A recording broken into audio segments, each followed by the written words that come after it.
हमारे channel haunting tube को subscribe करें और बेल आइकॉन दबाएं लेटेस्ट अपडेट्स पाने के लिए। दोस्तों, हाल ही में मैंने द हॉन्टिंग ऑफ ब्लाई मैनर सीरीज को देखा है, जो कि एक अमेरिकन सुपरनैचुरल हॉरर ड्रामा है और ये कुछ ही दिनों पहले नेटफ्लिक्स पर रिलीज हुआ है।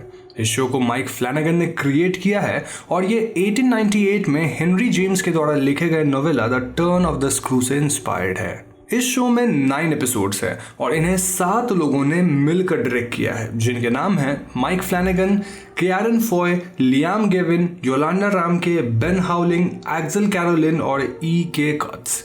अब क्योंकि ये सीरीज अभी काफी न्यू है तो रेटिंग्स काफी फ्लक्चुएट हो रहे हैं, लेकिन मैं आपको बता देना चाहता हूं कि जिस टाइम पे मैं ये वॉइस रिकॉर्डिंग कर रहा हूं उस वक्त पे IMDb पे इस सीरीज को मिले हैं 8.5 stars out of 10 and रॉटन tomatoes पे इट्स वुपिंग 88% फ्रेश।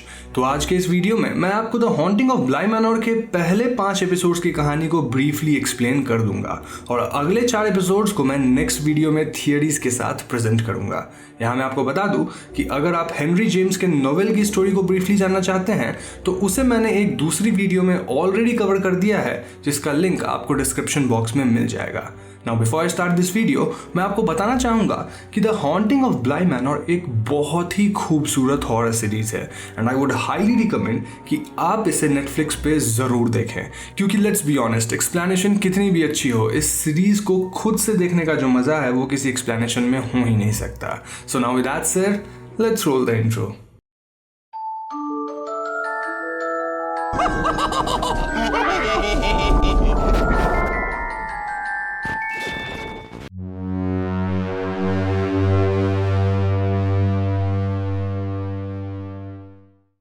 तो शो की शुरुआत एक बूढ़ी औरत से होती है जो अपने लिए एक बाथ तैयार करती है और फिर हम एक कपल के रिहर्सल डिनर को देखते हैं। यहाँ वो बूढ़ी औरत भी आई होती है और डिनर के बाद सभी उस जगह से रिलेटेड कुछ घोस्ट स्टोरीज के बारे में बातें करते हैं। यहाँ वो औरत एक स्टोरी बताने लगती है जो कि अपेरेंटली एक घोस्ट स्टोरी है और ये स्टोरी 1987 में इंग्लैंड के ब्लाई मैनर के बारे में होती है। इस स्टोरी में हम डैनी क्लेटन नाम के एक औरत को लंदन में देखते हैं जो कि हेनरी विनग्रेव के एडवर्टाइजमेंट को रिस्पॉन्ड करते हुए इंटरव्यू के लिए जाती है। इंटरव्यू में हेनरी कहते हैं कि डैनी की कोई एक्सपीरियंस नहीं है एज एन ऑपेयर, बट डैनी कहती है कि उसे बच्चों के साथ एक्सपीरियंस है। अब जिन्हें यहाँ ऑपेयर का अर्थ नहीं पता, उन्हें मैं बता दूं कि ऑपेयर एक ऐसे इंसान को कहा जाता है जो कि घर में रहकर बच्चों की देखभाल और पढ़ाई लिखाई का भी ख्याल रखती है। यूजुअली ऑपेयर दूसरे कंट्री से होती हैं एंड टिपिकली ये लड़कियां होती हैं।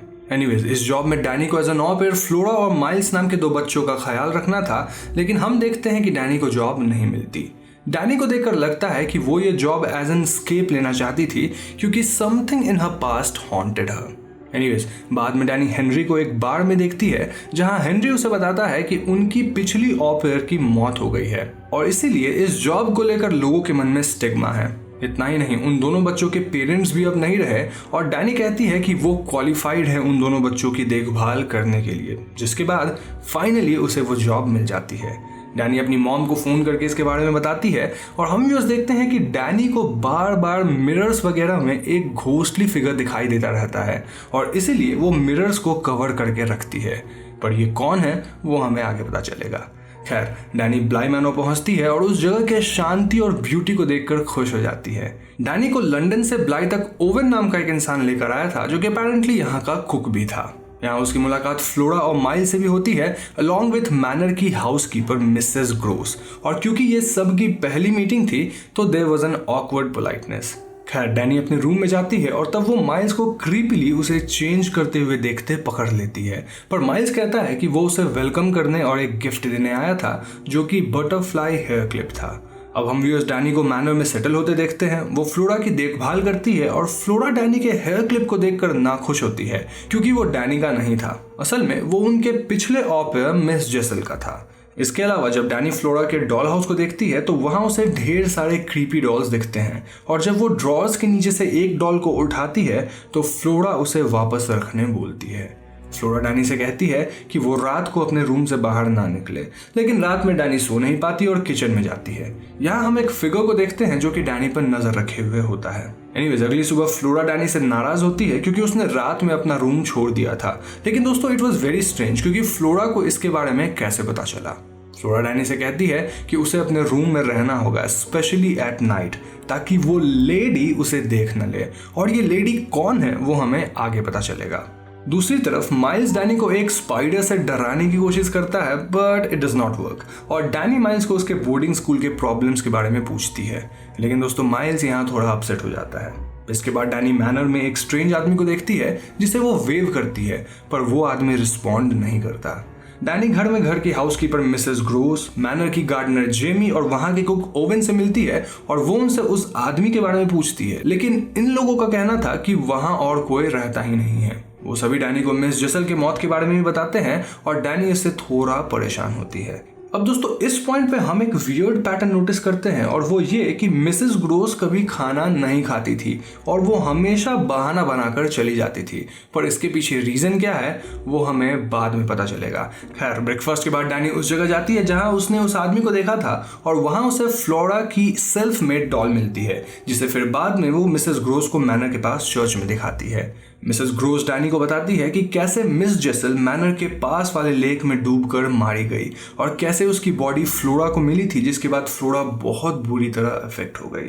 खैर, रात में डैनी फ्लोरा को बेड के लिए रेडी करती है, पर गलती से वो फ्लोरा की एक डॉल को इधर से उधर कर देती है, जिससे फ्लोरा अपसेट हो जाती है।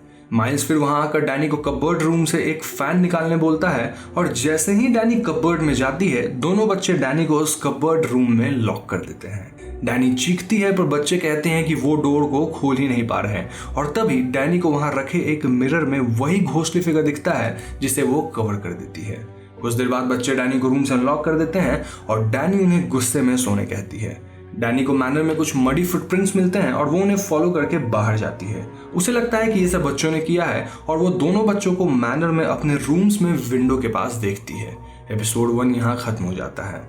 नाउ पिछले रात के इंसिडेंट्स के बाद डैनी फ्लोरा और माइल्स को डिसिप्लिन करते हुए उनसे बॉन्ड करना चाहती थी, और वो इनसे इस बारे में बात करती है। दूसरी तरफ मिसेस ग्रोस सारा कीचड़ साफ कर रही थी, और अचानक माइल्स फ्लोरा की एक डॉल लॉन्ड्री शूट से नीचे फेंक देता है। डैनी माइल्स को घर को मॉप करने कहती है, और खुद जाके फ्लोरा के डॉल को सिलर से लाती है। यहाँ हम व्यूअर्स देखते हैं कि बैकग्राउंड में जो डॉल्स पड़े हुए थे उनमें से एक का सर मूव होता है। एनीवेज, कहानी अब 6 मंथ्स पहले की इंसिडेंट्स को एक्सप्लेन करती है, जहां हमें माइल्स के बैकग्राउंड के बारे में पता चलता है। असल में माइल्स बोर्डिंग स्कूल जाया करता था, लेकिन वहां जब माइल्स को फ्लोरा की चिट्ठी आती है तो उसका बिहेवियर अचानक से अजीब हो जाता है, जैसे कि वो जानबूझकर ट्री से कूद जाता है, और वो कहता है कि वो गिर गया।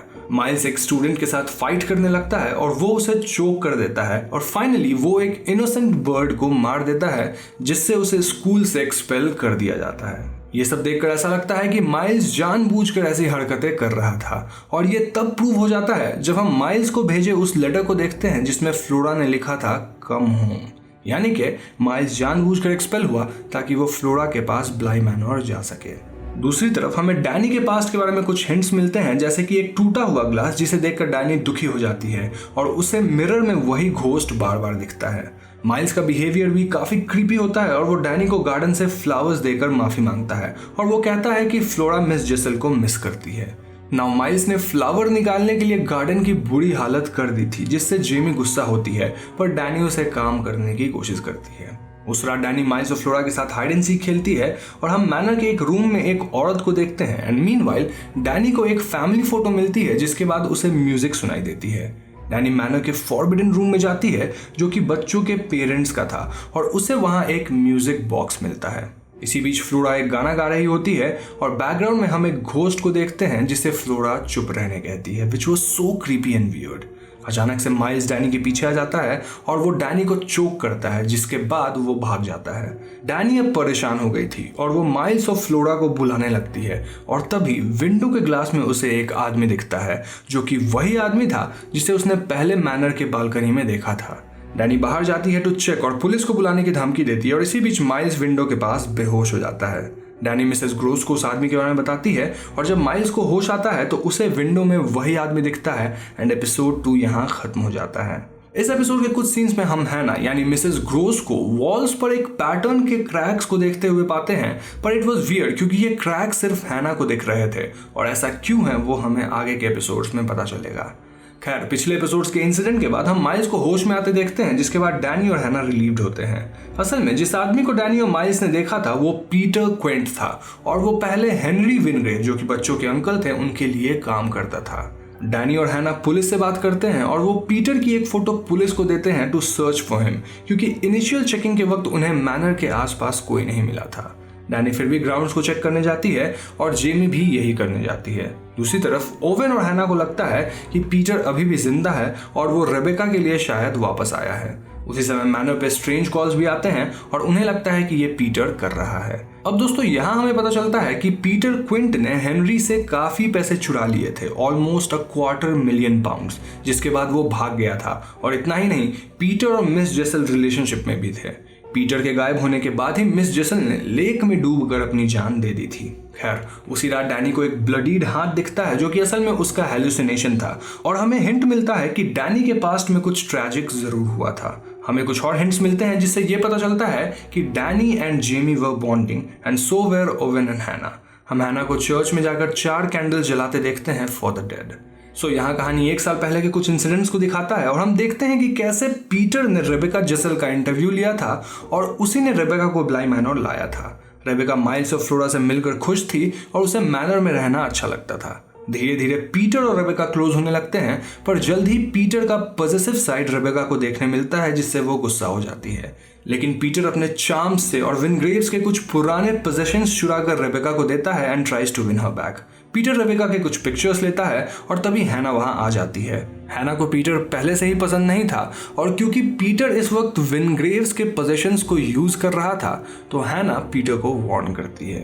कहानी फिर से प्रेजेंट डे यानी 1987 में शिफ्ट होती है, जहां मैनर में एक कॉल आता है और उसे डैनी आंसर करती है, पर वो कॉल कट जाता है। माइल्स और फ्लोरा एक एक्ट परफॉर्म करते हैं और माइल्स का बिहेवियर अचानक से अग्रेसिव हो जाता है। तभी एक कॉल आता है जो कि ओवेन के नेबर का था और उसे पता चलता है कि उसकी मदर गुजर गई है।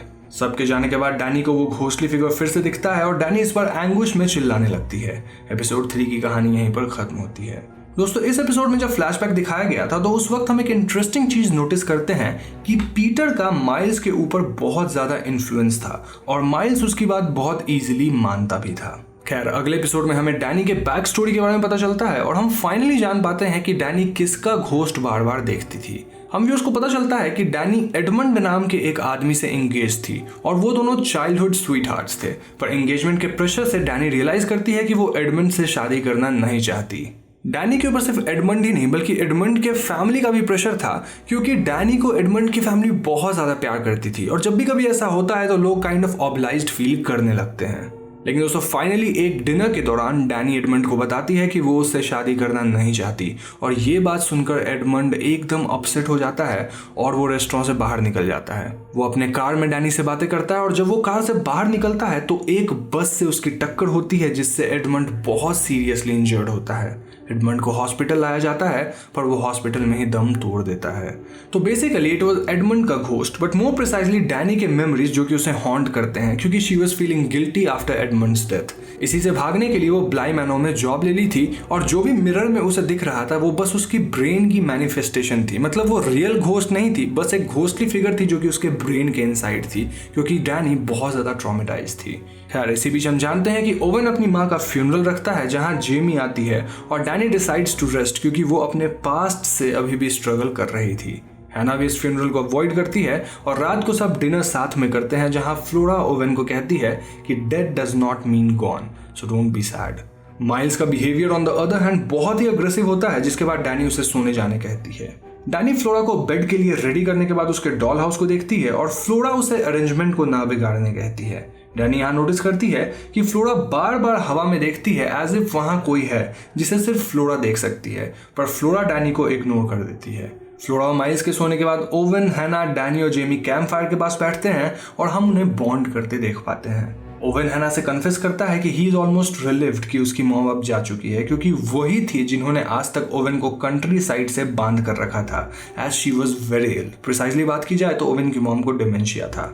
यही वजह है कि ओवेन ब्लाई मैनर में काम करता था, क्योंकि ये मैनर उसके घर के काफी नजदीक था, जिससे वो अपनी माँ का भी ख्याल रख सकता था। वरना ओवेन का मन था कि वो फ्रांस में जाके कहीं एक बहुत अच्छा शेफ बने। मीनवाइल डैनी जेमी को एडमंड के बारे में बताती है और दोनों क्लोज ही होने वाले होते हैं कि डैनी को फिर से एडमंड का घोस्ट दिखता है, जिसके बाद जेमी चली जाती है अलॉन्ग विद ओवन। एक फ्लैशबैक में हम देखते हैं कि एडमंड के जाने के बाद उसकी मॉम ने उसके टूटे ग्लासेस डैनी को दिए थे, जिसे हमने डैनी के हाथ में पहले देखा था। डैनी उन्हें लेकर फिर से कैंप फायर के पास जाते हैं, पर रास्ते में उसे फ्लोरा और माइल्स किसी बहाने से रोक लेते हैं। असल में फ्लोरा ने अपने डॉल हाउस में देखा था कि डैनी अपने रूम में नहीं है और वो माइल्स को लेकर डैनी को रोकने आई थी। तभी हम बैकग्राउंड में एक औरत को देखते हैं, जिसके जाने के बाद फ्लोरा और माइल्स डैनी को छोड़ देते हैं। जी हाँ दोस्तों, फ्लोरा का डॉल हाउस ब्लाई मैनर के अरेंजमेंट को मिमिक करता था और हमें पहले ही पता चल चुका है कि फ्लोरा घोस्ट्स को देख सकती थी और डैनी के सेफ्टी के लिए ही वो उसे बहाने से रोक लेती है, पर वो डैनी को किससे बचाना चाहती थी ये तो हमें आगे ही पता चलेगा। एनीवेज, डैनी एडमंड के ग्लासेस को फायर में जला देती है और वो एडमंड के घोस्ट को अपने सामने देखती है। डैनी अब इस सेपरेशन को देखकर एग्जॉस्टेड हो चुकी थी और फाइनली वो अपने पास्ट से मूव ऑन करना चाहती थी, जिसके लिए उसने ग्लासेस को जला दिया।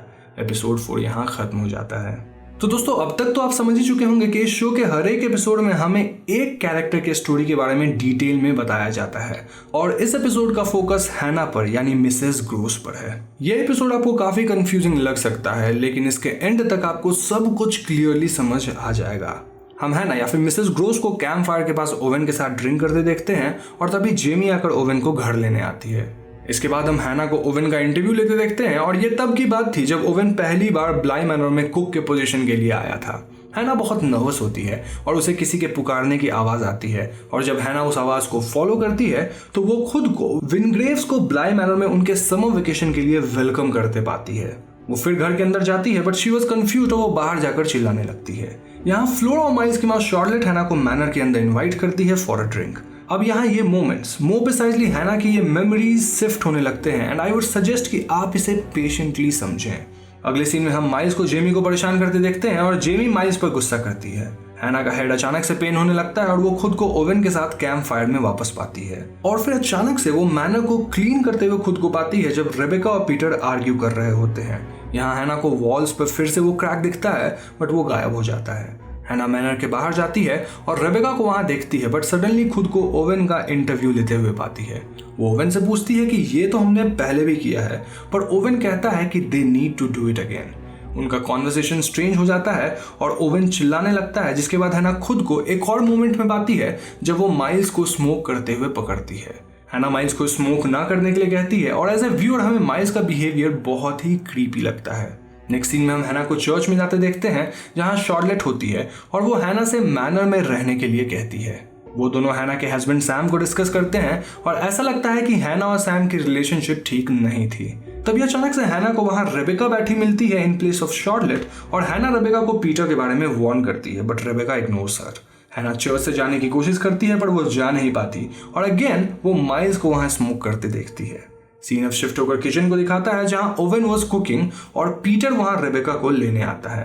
हैना ओवन को कहती है कि पीटर रेबेका के लिए एक ट्रैप है, जिसके बाद हैना फिर से खुद को ओवन का इंटरव्यू लेते पाती है।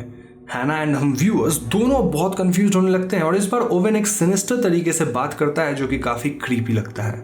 जब हैना उस रूम से जाती है तो वो पीटर और रेबेका को बेड में देखती है और ऐसा लगता है कि वो दोनों हैना को देख ही नहीं पा रहे थे। पीटर रेबेका को बैग्स पैक करके रेडी करने कहता है क्योंकि उसने पैसे का इंतजाम कर दिया है और अब वो वहां से जाकर अमेरिका शिफ्ट हो जाएंगे। यहाँ हम समझ पाते हैं कि पीटर उन्हीं £250,000 की बात कर रहा है जो उसने हेनरी से चुराया था। पीटर के वहां से जाने के बाद रेबेका मुड़कर हैना से कहती है कि this is my favourite memory and this is what happens.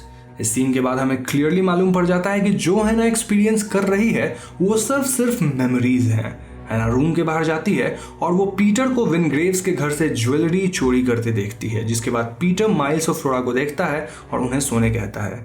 तभी अचानक हम एक भूतिया औरत की आकृति को देखते हैं जो कि एक पाथ पे चली जा रही थी और क्योंकि पीटर उस औरत के पाथ में आ गया था तो वो भूतिया औरत पीटर को पकड़कर चोक करने लगती है और वो उसे विनग्रेव्स के रूम में लेकर जाती है। इसके ठीक बाद बच्चे पीटर को रूम से बाहर आते देखते हैं और वो उन्हें सोने जाने कहता है। फ्लोरा पीटर को एक डॉल देती है जो कि लेडी ऑफ द लेक की होती है और ये वही लेडी है जिसे हमने पिछले एपिसोड्स में बार बार देखा था और जिससे फ्लोरा डैनी को बचाना चाहती थी। इस डॉल को पीटर पकड़ता तो है पर फिर वो उसके हाथ से नीचे गिर जाता है। फ्लोरा कहती है कि शी इज कमिंग बैक और तब पीटर रियलाइज करता है कि वो एक्चुअली में मर चुका है क्योंकि उसकी रियल बॉडी वो भूतिया औरत घसीट कर ले जा रही थी। पीटर उस औरत को अपनी बॉडी छोड़ने के लिए कहता है पर वो नहीं रुकती और पीटर का स्पिरिट माइल्स के कांटेक्ट में आता है और माइल्स पीटर की तरफ बिहेव करने लगता है। जी हाँ दोस्तों, हमने माइल्स को पिछले एपिसोड्स में क्रीपी तरीके से काफी बार बिहेव करते देखा था and that was because Peter की स्पिरिट माइल्स के बॉडी को टेक ओवर कर सकता था। वो औरत पीटर की बॉडी लेक में ले जाती है और ये सब हैना देखती है। जब हैना पीछे मुड़ती है तो उसे वहां रेबेका मिलती है और हैना खुद को वापस ओवेन का इंटरव्यू लेते पाती है। ओवेन अब फ्रस्ट्रेटेड लग रहा था क्योंकि इंटरव्यू बार बार हो रहा था और हैना उसे पीटर और रेबेका के वो ड्रीम्स के बारे में बताती है। ओवेन हैना से कहता है कि वो जो बात बता रही है ये सब इस इंटरव्यू के 2 साल बाद हुआ था और वो हैना को वार्न करता है कि something is wrong with miles. अगले सीन में हम हैना को माइल्स को फॉलो करते देखते हैं और वो पीटर को माइल्स के बगल में देखती है। अचानक से माइल्स पीटर की तरफ बात करने लगता है और वो कहता है कि वो एक ट्रैप में फंस चुका है क्योंकि ही इज डेड पर उसकी स्पिरिट इस मैनर में कैद है। माइल्स गुस्से में हैना को वेल के अंदर पुश कर देता है और हैना मारी जाती है। मरने से पहले हैना वेल के वॉल में एक क्रैक दिखती है और दोस्तों ये वही क्रैक है जो हैना को बार बार वॉल्स पर दिखते हैं। हैना की स्पिरिट अपने बॉडी को वेल से ऊपर देखती है और तभी डैनी मैनर में पहली बार आई थी। जी हाँ दोस्तों, जस्ट व्हेन डैनी मैनर में अपने जॉब के लिए आई थी तभी कुछ देर पहले हैना मारी जा चुकी थी। हम डैनी को हैना से मिलते देखते हैं और पीटर की स्पिरिट सबको छुपकर देखती रहती है। यानी कि डैनी जब से इस मैनर में आई है तब से हैना एक्चुअली में डेड थी और जिसे वो लोग सब देख रहे थे वो हैना की स्पिरिट थी। अगले सीन में हैना खुद को ओवेन के साथ कैंप फायर के पास पाती है और ओवेन पेरिस जाने की बात करता है। हैना अग्री तो करती है पर जेमी आकर ओवेन को ले जाती है और हैना खुद को अपना नाम और ईयर याद दिलाती रहती है। एपिसोड 5 यहाँ खत्म हो जाता है। तो अब तक तो आप समझ ही चुके होंगे कि हैना was dead all this while और इसीलिए वो कभी खाना नहीं खाती थी। हैना अपने डेथ को एक्सेप्ट नहीं कर पा रही थी और वो लाइफ और डेथ के बीच फंस चुकी है। यही वजह है कि वो अपने मेमोरीज को बार बार जी रही थी और जो सीन शिफ्टिंग आप देखें इस एपिसोड के थ्रू बार बार जो सीन शिफ्ट हो रहे थे वो और कुछ नहीं बल्कि हैना के मेमोरीज को दर्शा रहे थे। अब आप पूछ सकते हैं कि ओवेन इंटरव्यू वाली मेमोरी में इतना वियर्ड क्यों बिहेव कर रहा था। तो वो इसीलिए क्योंकि ये सारे कैरेक्टर्स हैना ने अपने माइंड में बनाए हैं तो वो हैना की ही फीलिंग्स और थॉट्स को एक्सप्रेस करते हैं and in that sense interview वाले सीन में ओवेन हैना का ऑल्टर ईगो था। इन 5 एपिसोड्स में हमें पता चल चुका है कि हैना और ओवेन की बॉन्डिंग गहरी थी और with Owen she feels alive and human which is why वो बार बार उसी मेमोरी को रिलीव करती है। यहाँ एक अमेजिंग बात यह है कि डैनी, ओवेन या फिर इवन जेमी को इस बात का अंदाजा ही नहीं है कि हैना मर चुकी है क्योंकि वो लोग हैना के घोस्ट को हमेशा देखते रहते हैं और उन्हें लगता है कि हैना जिंदा है। तो दोस्तों ये थी द हॉन्टिंग ऑफ ब्लाई मैनर के पहले 5 एपिसोड्स की कहानी और मुझे पूरी उम्मीद है कि आपको ये इंटरेस्टिंग लगी होगी। अब इस सीरीज के बचे हुए 4 एपिसोड्स की कहानी मैं अगले वीडियो में आपको एक्सप्लेन कर दूंगा and trust me when I से कि आगे की कहानी इन 5 एपिसोड्स की कहानी के मुकाबले 2 गुना या फिर उससे भी ज्यादा अच्छी है। तो प्लीज आप अगली वीडियो का इंतजार जरूर करें। अगर ये वीडियो पसंद आई हो तो इसे लाइक और शेयर जरूर कीजिएगा और अगर आप ऐसी ही वीडियोस देखना चाहते हैं तो हमारे चैनल हॉन्टिंग ट्यूब को सब्सक्राइब करके बेल आइकॉन को जरूर दबा दीजिएगा क्योंकि हम अपने चैनल पे ऐसी वीडियोस लाते रहते हैं। पीस।